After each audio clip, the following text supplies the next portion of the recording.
जय शनिदेव।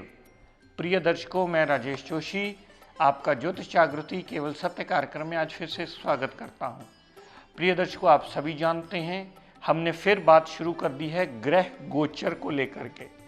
आप सबकी फरमाइश पे मेरी कोशिश ही रहेगी कि हर लगन कुंडली में लंबे समय चलने वाला शनिदेव का जो गोचर तुला राशि में उचका हुआ है 4 अगस्त को, उसकी विस्तृत जानकारी दूं।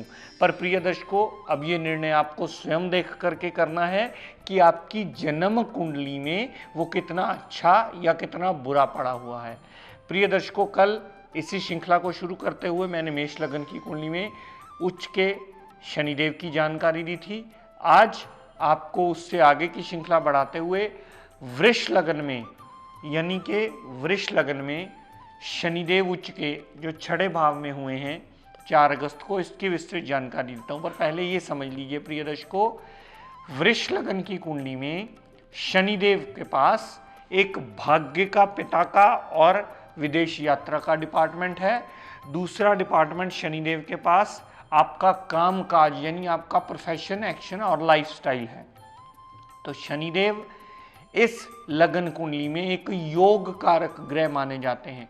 पर प्रिय दर्शकों, एक थ्योरी है, अगर वो आप लघु राशि पढ़ेंगे उसमें योगाध्याय, मार्काध्याय लिखा है, अगर वो पढ़ेंगे तो वो समझने में आपको बहुत आसानी रहेगी कि योग कारक ग्रह तब तक योग कारक रहता है जब तक उसकी कुंडली में प्लेसमेंट ठीक रहती है।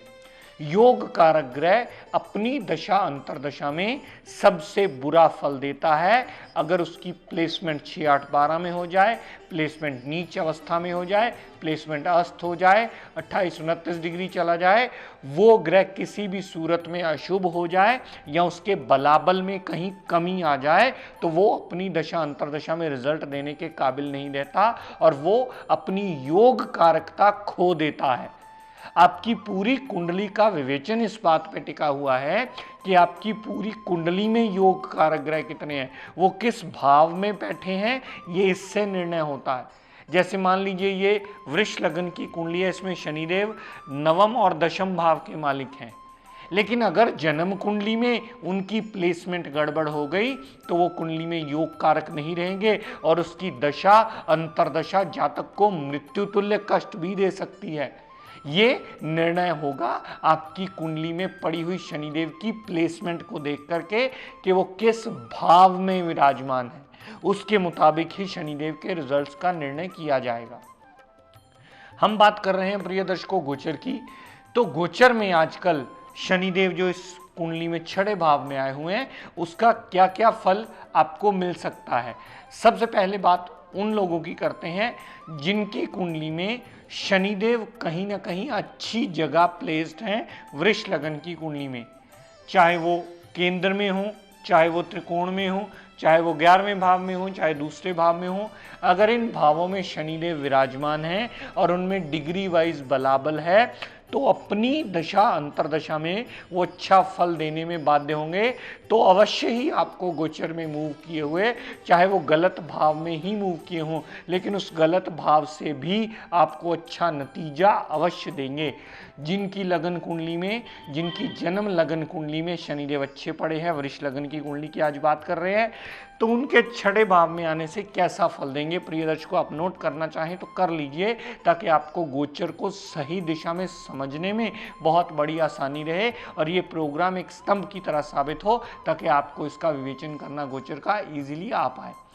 तो 6 भाव में आया हुआ गोचर का शनिदेव का भ्रमण अगर आपकी जन्म कुंडली में अच्छा है तो गोचर में भ्रमण किया हुआ आपको मुकदमे से फारिग करेगा, कोर्ट केस लिटिगेशन में जो भी झमेले पड़े होंगे उससे निकलने का रास्ता देगा, हाउस ऑफ कंपटीशन में आपको कंपटीशन जितवाने में बहुत बड़ी मददगार सिद्ध होगा।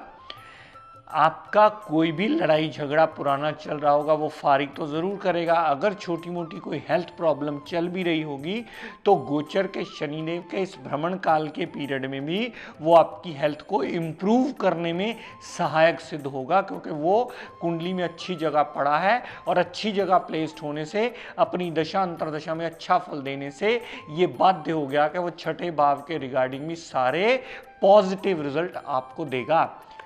यहां से शनिदेव ने तीसरी दृष्टि जितनी अष्टम भाव पर डाली, ऑब्स्टेकल्स को दूर करेगा, हार्डवर्क का पूर्ण रिजल्ट देगा, मेंटल पीस जातक की जल्दी डिस्टर्ब नहीं होने देगा, ससुराल पक्ष से भी लाभ देगा और जातक सीक्रेट नॉलेजेस गेन करने में भी बहुत बड़ा सहायक रोल प्ले करता है। ये शनिदेव का तीसरी दृष्टि डाली हुई अष्टम भाव पर।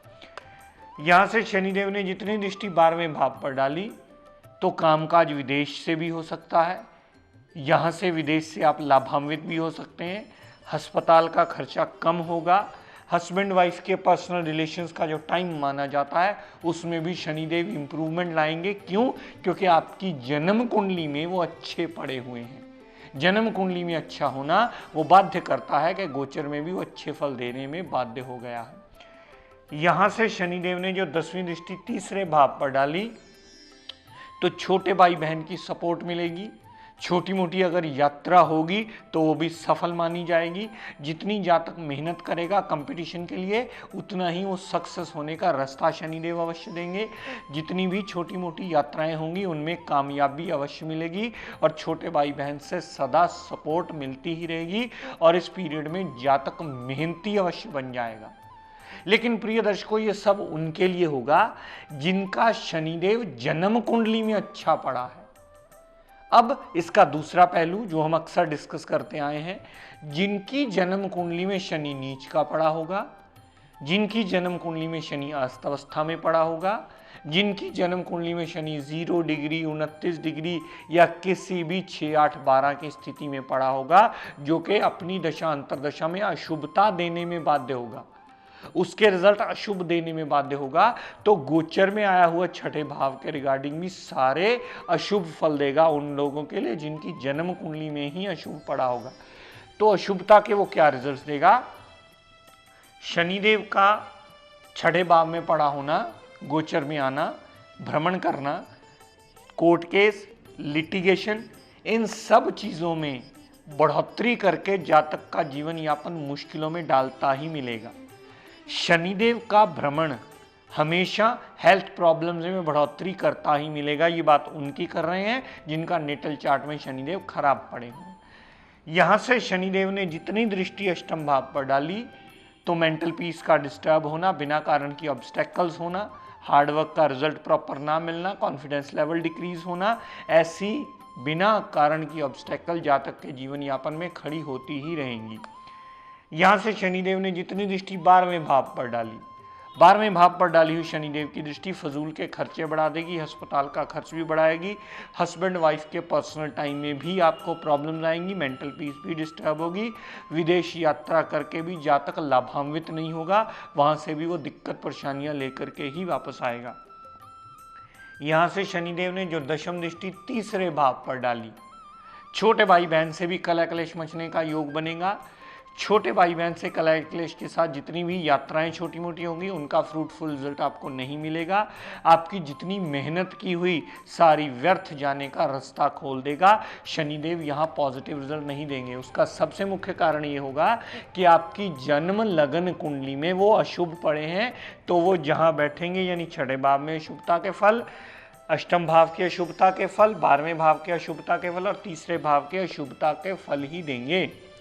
अब प्रिय दर्शकों, एक बात और याद रखिएगा, जैसा मैंने कल भी आपको विस्तृत जानकारी दी थी, इस लगन कुंडली में शनिदेव होता योग कारक ग्रह है, लेकिन वो तब तक योग कारक होता है जब तक उसकी प्लेसमेंट किसी सही भाव में होती है।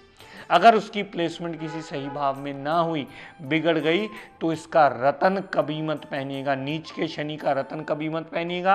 6, 8, 12 में पड़ा हुआ शनिदेव का रतन कभी मत पहनिएगा। हाँ, एक अस्त अवस्था की कंडीशन में आप इसे कुंडली में कहीं भी धारण कर सकते हैं, लेकिन नॉर्मली 6, 8, 12 में पड़ा हुआ ग्रह, नीच का पड़ा हुआ, उसका रतन कभी धारण नहीं किया जाता, क्योंकि 6, 8, 12 में गया हुआ ग्रह अशुभ होता है, बलहीन नहीं होता। हाँ, कुछ पंडित विद्वान इसको बलहीन अवश्य मान लेते हैं, उनके पीछे उन्होंने क्या बेचकर आपको त्रिशक्ति देना है उसके बलबूते पर वो चलते हैं, लेकिन ये शास्त्र नियम विरुद्ध चीज मानी जाती है। शास्त्रों से इसका कोई लेना देना नहीं होता। उस ग्रह को अशुभ माना जाता है, बलहीन नहीं माना जाता। बलहीन कहना उसके लिए शास्त्रों सम्मत बात नहीं बनती। वो गलत जगह गया है, अशुभ जगह 6, 8, 12 को अशुभ जगह माना जाता है और अशुभ जगह ग्रह गया हुआ अशुभता के ही रिजल्ट देता है। जिसकी भी दशा अंतरदशा चल रही हो उठा के देख सकता है। 6, 8, 12 में अगर शनिदेव पड़े होंगे तो वो सदैव ऑब्स्टेकल्स देते ही मिलेंगे, वो राइजिंग कभी नहीं देंगे। तो कैसे आप उसे बलहीन मान सकते हो? वो पूर्णता अशुभता में आता है। हाँ, किसी का कोई स्पेशल मंतव्य हो उसे बलहीन कहना, वो एक अलग बात है, अब उसके बारे में आप सभी जानते हैं। तो इस लगन कुंडली में अगर अच्छे भाव में शनिदेव कहीं पड़े हों, अगर आपको स्वयं विवेचन करना आ जाए तो बहुत बढ़िया बात, अगर नहीं कर पाए तो किसी विद्वान की मदद ले लीजिए। इस लगन कुंडली में नीलम को सदैव धारण किया जा सकता है। और एक खास बात प्रिय दर्शकों समझ लीजिए, नीलम कभी भी चांदी में धारण नहीं किया जाता। वो चांदी में धारण करना एक जहर के समान होता है, क्योंकि चंद्रमा के साथ उसकी अति शत्रुता है। चंद्रमा के तो वो एक घर पहले भी एंटर कर जाए तो भी 7.5 ही असर शुरू कर देता है। नीलम को या तो पीतल में डालिए, अष्टधातु में डालिए, या स्वर्ण में भी डाला जा सकता है। नीलम रतन हमेशा मिडल फिंगर में डाला जाता है। तो आज आपने गोचर में ये समझ लिया कि अगर शनिदेव आपकी जन्म कुंडली में अच्छे पड़े होंगे तो छठे भाव में आए हुए छठे भाव संबंधी अच्छा फल देंगे, 8वें भाव संबंधी अच्छा फल देंगे, 12वें भाव संबंधी अच्छा फल देंगे। यहाँ से दशम दृष्टि जो तीसरे भाव पर माफ कीजिए डली, उसके संबंधी अच्छा फल देते ही मिलेंगे। लेकिन अगर अशुभ पड़े होंगे तो छठे भाव संबंधी भी अशुभ रिजल्ट, अष्टम भाव संबंधी भी अशुभ रिजल्ट, 12वें भाव संबंधी भी और तीसरे भाव संबंधी भी अशुभता के रिजल्ट ही देते मिलेंगे। अब यह निर्णय आपको करना है अपनी जन्म कुंडली देखकर, उसमें शनिदेव कितने अच्छे या कितने बुरे पड़े हैं। और जितने अंश के शनिदेव पड़े होंगे, मैं बार बार इस बात को बहुत ज्यादा स्ट्रेस देता हूं प्रिय दर्शकों, हर ग्रह अपने बलाबल के अकॉर्डिंगली ही रिजल्ट देता है, क्योंकि बलाबल ही ये निर्णय करता है कि ग्रह कितने % रिजल्ट हमें देने के काबिल बना। उसी के आधार पर ग्रह का रिजल्ट आप कुंडली में विवेचन कर सकते हैं। तो प्रिय दर्शकों, आज का टिप ऑफ द डे देता हूं, नोट कर लीजिए। अक्सर ये होता है, क्योंकि हम भी जानते हैं कि ये विद्या रतन को रिकमेंड करने के बिना पूरी नहीं होती, रतन एडवाइस किए बिना पूरी नहीं होती, क्योंकि जिसका कलर हमें बॉडी में चाहिए होता है, हम अक्सर उसका रतन उस जातक को रिकमेंड करते हैं कि जी आप ये पहन सकते हैं, ये पहनने से आपको लाभ मिलता है। लेकिन एक बहुत बड़ी गलत फहमी हमारे दिमाग में अक्सर रहती है, या जो इस विद्या के बारे में पूर्णतः ज्ञान नहीं रखते, उनमें एक गड़बड़ ज़रूर कर देते हैं। वो जिस भी ग्रह का रतन धारण किया जाता है उस रंग का दान कभी नहीं किया जाता। क्यों? क्योंकि रतन पहनने का मतलब ये होता है कि उस ग्रह की किरणों को शरीर में एब्जॉर्ब करना, और दान करने का मतलब ये होता है कि उस कलर को डोनेट करके उसका डिक्रीजिंग में लेना। तो जिस भी ग्रह का रतन धारण करें उसका दान कभी मत करें, क्योंकि ये दोनों एक दूसरे की बिल्कुल उल्टी चीज़ें हैं। जब रतन धारण कर लिया तो दान नहीं करना, अगर दान करते हो तो उसका रतन धारण नहीं किया जाता। अगर ये ऐसा आप कोई गलती से कर रहे हो तो आपके इफेक्ट पूरे नील हो जाते हैं उसके। तो रतन धारण करने का कोई लाभ नहीं मिलता अगर वो आपने दान कर दिया हो तो प्रिय दर्शकों, आज अपनी वाणी को यहीं विराम देता हुआ हम सब के लिए मंगल कामना करता हुआ शनिदेव से ये प्रार्थना करता हूँ कि हे शनिदेव हम सब पर अपनी कृपा दृष्टि दया दृष्टि सदैव बनाए रखें। जय शनिदेव।